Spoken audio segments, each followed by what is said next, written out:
In this video, we will be going through Email Composer's article feedback and general feedback features.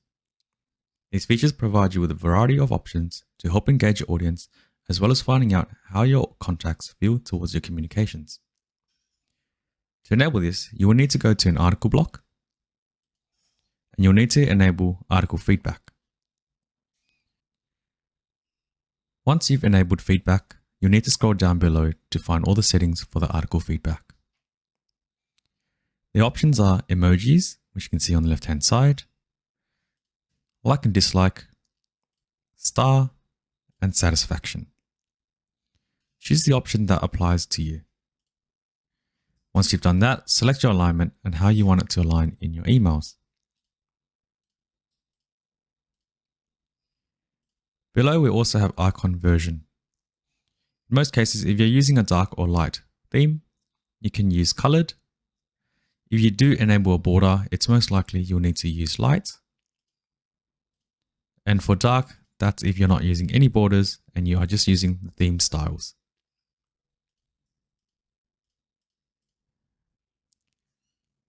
As we saw earlier, we do have border options as well.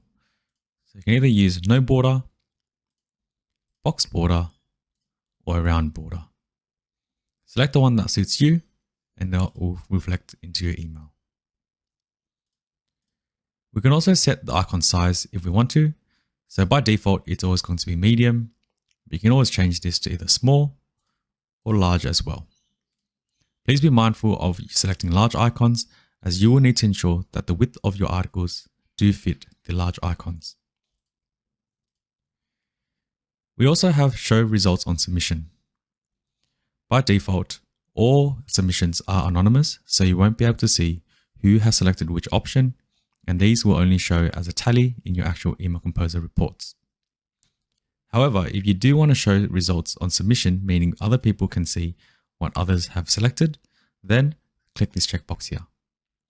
Otherwise, they can only see what they've selected, and of course a message will come up and say they've submitted a reaction already. Last but not least, we also have padding, which can either apply to the left, right, top or bottom of the reactions section. If we add in 10 pixels, you can see here that the reactions and the images that go with it sit down 10 pixels below the text. Alternatively, you can use general feedback. General feedback allows you to ask a specific question and how people are reacting to that question that you're asking them. Whereas article feedback, that's more so related to your specific content in that article. So for general feedback, you'll need to create a new block.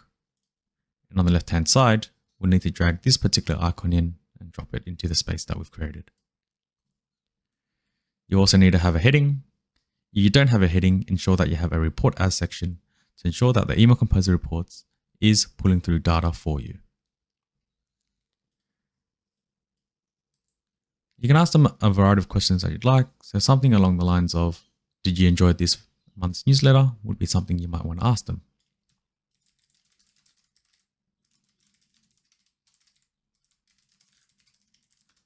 Again, you have the same options that applied to article feedback, such as emojis, like, dislike, star, and satisfaction. You can also change the alignment, set your icon version, any border options, as well as setting the icon size as well. Because we've removed our header, we will need to ensure that there's a report as section below. Again, we also have show results on submission and the padding options below. So once you've broadcasted your email, the final step is for you to see how people have been reacting to your email. To do that, you'll need to go to Email Composer, click the Reports tab, select your folder and the document that has those features enabled. Scrolling down below into Detailed Reports, you'll see that the articles are broken up into their headings. To the right of that, if they've got a reaction enabled, then you can see all the different reactions that they've selected. They all tallied up based on the reaction that has been selected from your email recipients. For general feedback, you actually need to go to the General Feedback button. This will bring up a modal displaying all the tallies associated with all the different reactions they've selected.